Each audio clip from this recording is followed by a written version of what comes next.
So ayan mga kaprobinsya, dito natin palalapangin yung dragon fruit mga kaprobinsya, at doon sa kabila, mayroon doon katulad nito na kahoy din. Pero ititrim natin lagi yung bandang taas, puputulin natin yung mga sanga, imiminti natin na para maarawan yung ating tanim na dragon fruit. So hinuhukayan namin mga kaprobinsya ng aking pamangkin na pugi dahil lalagyan natin ng ayon, yung nasa sako. Yun po ay tai ng ating kambing na inipon ko. Siya po ay organic fertilizer.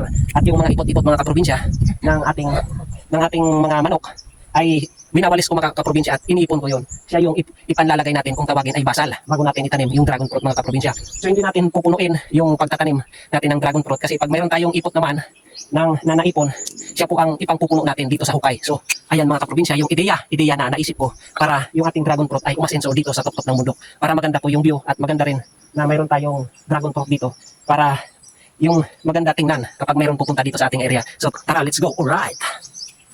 Kain muna.